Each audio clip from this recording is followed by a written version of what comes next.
Hello guys, आज हम लोग एवरेज के इस नेक्स्ट वीडियो में ऐसे क्वेश्चंस का टाइप जो कि एलिगेशन के थ्रू होता है उन क्वेश्चंस को हम लोग इस वीडियो में सॉल्व करेंगे और कुछ मिसलेनियस टाइप के क्वेश्चंस जिनको हम लोगों ने पढ़ रखा है उन्हें भी डिस्कस करेंगे। ठीक है, तो स्टार्ट करते हैं पहले एलिगेशन के टाइप ऑफ क्वेश्चंस। ठीक है, चलो तो ये फर्स्ट क्वेश्चन है आपके सामने।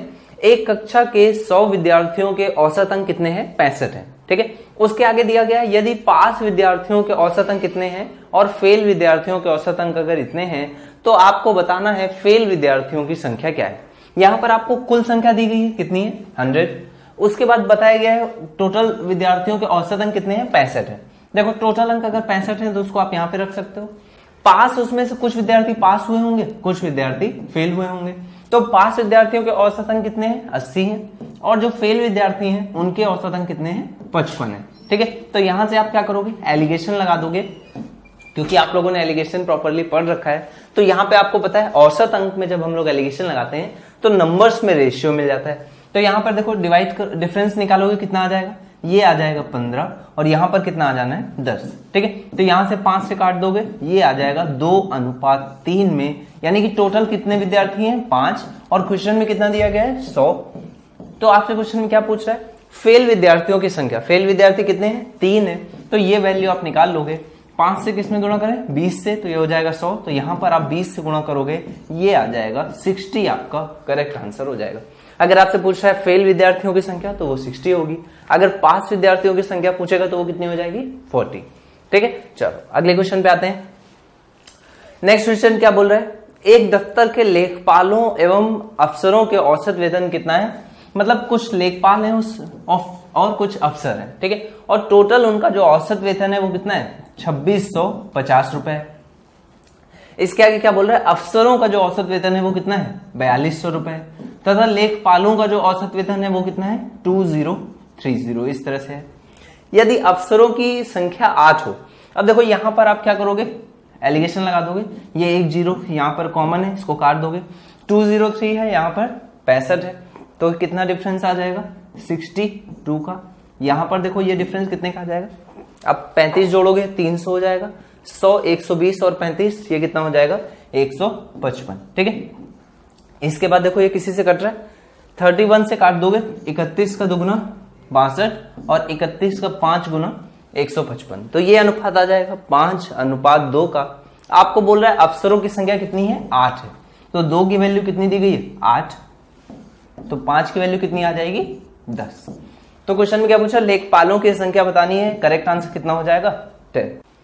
नेक्स्ट क्वेश्चन पे आ जाएंगे।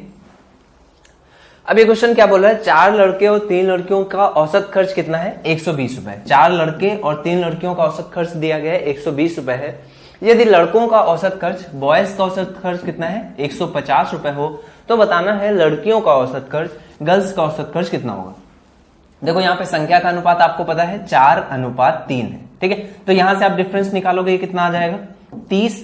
तो 3 की वैल्यू अगर 30 है तो 4 की वैल्यू कितनी हो जाएगी? 40। तो यहां पर ये आपकी वैल्यू आ जाएगी कितना? 80 रुपए। गर्ल्स का एवरेज खर्च कितना है? 80 रुपए। बॉयज का कितना है? 150। ठीक है, तो ये भी आप एलिगेशन से कर सकते हो। नेक्स्ट क्वेश्चन पे आ जाएंगे।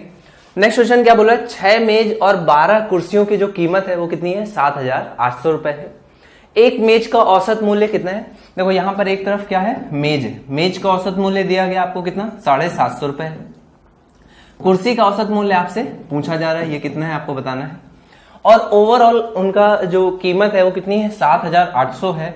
और ये कितनी चीजों की कीमत है? 12 कुर्सियां और 6 मेज, यानी कि 6 और 12 यहां पर ये संख्या का अनुपात है, या फिर इसको 1:2 के अनुपात में भी लिख सकते हैं। ठीक है, और ये टोटल कितनी? 12 और 6 18। तो इससे डिवाइड कर देंगे। देखो 6 से कट जाना है, 6 से काटोगे आ जाएगा 3, 6 से काटोगे 6 एकम 6, ये कितना हो जाएगा? 6 त्रिक 18। तो ये 1300/3 आ जाएगा। इसके बाद क्या कर सकते हैं? 3 से मल्टीप्लाई कर देते हैं। मान लेते हैं कुर्सियों का मूल्य कितना है? x है। ठीक है, तो 3 से मल्टीप्लाई कर दोगे तो यहां पर कितना हो जाएगा? ये हो जाएगा 2250। 3 से मल्टीप्लाई करने पर 2250 हो जाएगा, ये हो जाएगा 3x। ठीक है, तो ये आपका वैल्यू आ जाएगी। अब इसके बाद यहाँ 2250 है, यहां पर कितना है? 1300 है, तो ये कितना आ जाना है? ये आ जाएगा आपका 950। ठीक है। 950 जैसे आप इसमें जोड़ोगे तो ये कितना हो जाना है 2250, और यहाँ पर वैल्यू कितनी है 2 है। अगर 2 की वैल्यू कितनी है 950 है तो 1 की वैल्यू कितनी आ जाएगी, ये आ जाएगी 475। तो 475 आपको 1300 में से और घटाना होगा, क्योंकि ये वैल्यू हमने क्या मानी, मेज की वैल्यू बड़ी है, ये वैल्यू छोटी है, यहाँ पर डिफरेंस आ गया है। तो ये वैल्यू अब कैसी होगी, और छोटी होगी। तो 475 इसमें से आप और घटाओगे तो ये कितना है 300 और 175। 175 आप इसमें 1000 में से घटा दोगे तो ये कितना आ जाएगा 825। तो ये वैल्यू आ जाएगी 825। ये किसकी होगी 3x की वैल्यू। तो x की वैल्यू कितनी आ जाएगी 825 बटे में 3 से आप और डिवाइड कर दोगे तो कितना आ जाएगा, देखो 3 से काटोगे तो 3 दूनी 6 और 27 का गुणा 3 से करोगे 81, यहां पर बचेगा 1 और इसके बाद 5। तो ये आपकी कीमत आ जाएगी कुर्सी की, अप्रोक्सीमेट कीमत, औसतन मूल्य कितना है 275। तो कुर्सी का औसत मूल्य कितना होगा 275 और मेज का औसतन मूल्य कितना है 750 रुपए। इस तरह के क्वेश्चन आप इसको ऐसे भी कर सकते हो, आप इसमें डेविएशन मेथड का भी यूज कर सकते हो, उस तरह से भी क्वेश्चन को सॉल्व कर सकते हैं, किसी भी तरीके से आप इन क्वेश्चन को कर सकते हो। लेकिन एलिगेशन के माध्यम से भी ये क्वेश्चन किए जा सकते हैं, ये मैं यहाँ पर शो कर रहा हूँ। ठीक है, इसके बाद नेक्स्ट जो क्वेश्चन है, एक विद्यालय के विद्यार्थियों की औसत आयु कितनी है 6 वर्ष है। ठीक है, 6 वर्ष औसत आयु है और 12 शिक्षकों की औसत आयु कितनी है 40 वर्ष है। ठीक है, देखो यहाँ पर कुछ विद्यार्थी होंगे, उनकी औसत आयु कितनी है 6 वर्ष है, और यहाँ पर 12 शिक्षक हैं, उनकी औसत आयु कितनी है 40 वर्ष है। ये क्वेश्चन में दिया जा रहा है। यदि सभी शिक्षकों एवं विद्यार्थियों के संपूर्ण समूह की औसत आयु कितनी है 7 वर्ष है, ये 7 वर्ष हो जाती है। तो यहाँ पर आप क्या करोगे, एलिगेशन लगा दोगे, ये कितना आ जाएगा 1, और यहाँ पर ये कितना आ जाना है 40 में से 7 घटा दोगे, ये कितना आ जाएगा 33। ठीक है, तो ये आ गया 33 के बराबर। तो बताना है कुल विद्यार्थियों की संख्या कितनी है। अब देखो यहाँ पर ये संख्या कितनी थी 12 थी, 1 की वैल्यू कितनी है 12 है, तो आपको 33 की वैल्यू निकालनी है। 33 से गुणा कर दोगे 12 का, ये आपका आंसर आ जाएगा, कितना आ जाएगा 66 और 33 यानी कि 396। ये आपका करेक्ट आंसर हो जाएगा। ठीक है, यहाँ पर आपने क्या किया 12 से मल्टीप्लाई किया है। क्यों मल्टीप्लाई किया, क्योंकि यहाँ पर डिफरेंस 1 का आया और 1 की वैल्यू कितनी है 12 है। शिक्षकों 12 शिक्षक हैं तो 1 की वैल्यू 12 है, तो 33 की वैल्यू कितनी आ जाएगी 33 गुणे 12, ये आप मल्टीप्लाई कर दोगे तो कुल विद्यार्थियों की संख्या आपकी कितनी आ जाएगी 396। ठीक है, अगले क्वेश्चन पे आ जाते हैं। नेक्स्ट क्वेश्चन देखो, ये आपका प्योर फॉर्म में एलिगेशन का क्वेश्चन है। इसको आप किसी भी और टाइप से करोगे तो बहुत इसमें प्रॉब्लम होगी, ये क्वेश्चन अदरवाइज सॉल्व नहीं हो पाएगा। ठीक है, क्वेश्चन क्या बोल रहा है, एक 4 भाग है ए बी सी डी में, छात्रों के औसत भार कितना है 60 है, कुल जो औसत भार है वो कितना है 60 kg आपको क्वेश्चन में गिवन है। किंतु भाग ए बी सी डी के छात्रों का अलग अलग औसत कितना है, ये है 45, यहाँ पर 50 है, यहाँ पर 72 है और यहाँ पर 80 है। क्योंकि क्वेश्चन में औसत भार है इस वजह से ऐसा लगता है कि क्वेश्चन एवरेज का है, बट ये प्योर फॉर्म में एलिगेशन का क्वेश्चन है। मैंने वहां पर इस तरह के बहुत सारे क्वेश्चन कराए भी हुए हैं। ठीक है, आगे क्या बोल रहा है, ए तथा बी के औसत भार कितने हैं 48 है, बी तथा सी का औसत भार कितना है 60 है। तो आपको बताना है ए तथा डी के छात्रों की संख्याओं का अनुपात, ये आपको बताना है कितना होगा। ठीक है, चलो तो इस क्वेश्चन को करते हैं, स्टार्ट करते हैं। देखो ओवरऑल आपको एवरेज कितना होना चाहिए 60, पहली लाइन में क्वेश्चन में दिया है। ए और बी का कितना है 48 है, यहां पर दिया, बी और सी का कितना है 60 है, ये क्वेश्चन में दिया गया। अब हम लोग को पता है जब नेट वैल्यू भी गिवन हो और बीच के उनका रेशियो भी गिवन होता है तो हम लोगों को क्या करना होता है, सबसे पहले आप एलिगेशन लगा दोगे, ये कितना आ जाएगा 45 से 48, ये हो जाएगा 3 और यहां पर ये कितना हो जाएगा 2। ठीक है, तो ये वैल्यू आ गई। इसके बाद यहां पर डिफरेंस निकालोगे तो ये कितना आएगा 10 और यहां पर कितना आ जाएगा 12, ये 10 और 12 है, तो यहां पर 12 और यहां पर 3 सेम वैल्यूज होनी चाहिए क्योंकि रेशियो मेंटेन करना है। तो आप इसको एक बार चाहो तो 2 से डिवाइड कर सकते हो, ये कितना हो जाएगा 6, ये कितना हो जाएगा 5। ठीक है, ये 5 हो गया। अब इसको 6 बनाने में कोई प्रॉब्लम नहीं है, इसको आप 2 से मल्टीप्लाई कर लोगे तो ये हो जाएगा 6, ये हो जाना है 4। ठीक है, तो ये 6 हो गया, यहां पर आ गया 5। अब यहां पर अगर 5 है तो यहां पर 5 से आप इसको घटाओगे तो ये कितना हो जाएगा 75। अगर ये 75 होगा तो यहां पर ये कितना आ जाना है 3। ठीक है, तो ये एक लगभग एक अंदाजे से हम लोग एक रेशियो क्या मान सकते हैं, ए बी सी डी में 4:6:5:3, ये आपका एक अंदाजन रेशियो हो सकता है। ठीक है, अब करेक्टली चेक करने के लिए कि ये सही है या नहीं, उसके लिए आपको चेक करना पड़ेगा कि औसत जो एवरेज आना चाहिए वो कितना आना चाहिए 60 आना चाहिए इस रेशियो पे।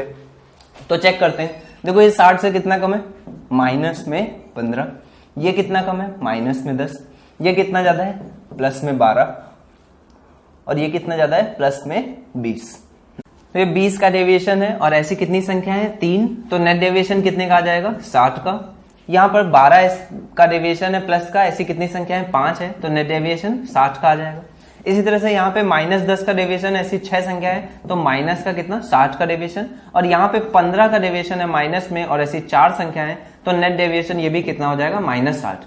तो +60 के 2 डेविएशन है और -60 के 2 डेविएशन है, यानी कि ये जो 60 हमने एवरेज माना है ये बिल्कुल करेक्ट है। ठीक है, तो ये 60 अगर करेक्ट एवरेज है तो ये जो रेशियो हमने माना है, ये जो नंबर्स का रेशियो, ये भी बिल्कुल करेक्ट है। तो आपसे क्वेश्चन पूछा ए तथा डी के छात्रों की संख्याओं का अनुपात कितना है, तो वो यही करेक्ट आंसर हो जाएगा 4:3। करेक्ट है। चलो अगले क्वेश्चन पे आते हैं। नेक्स्ट क्वेश्चन आपको क्या बोला है, एक स्कूल के कक्षा 10 के 3 वर्ग ए, बी तथा सी है। ए, बी के सभी छात्रों का औसत वजन कितना है, 26 किलोग्राम है। ठीक है, ए और बी के सभी छात्रों का औसत वजन कितना है, 26 है। बी तथा सी के छात्रों का औसत वजन कितना है, 24 है।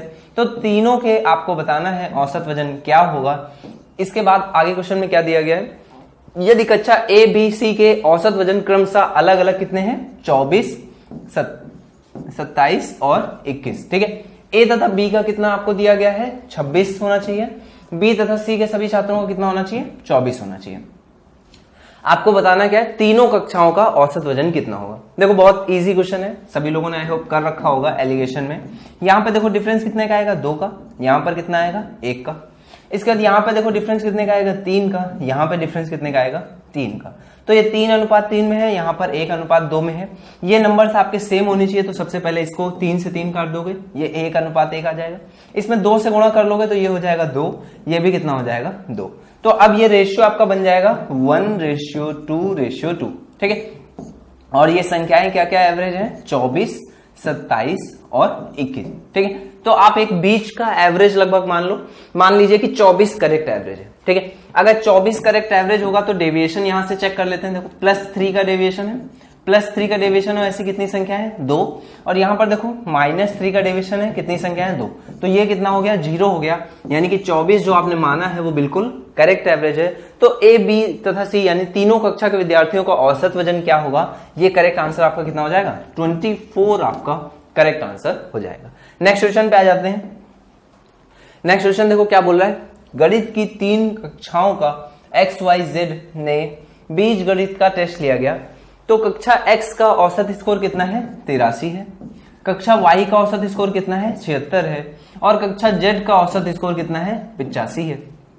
आगे बोल रहा है X तथा Y का औसत स्कोर कितना है, 79 है। और Y तथा Z का औसत स्कोर कितना है, 81 है।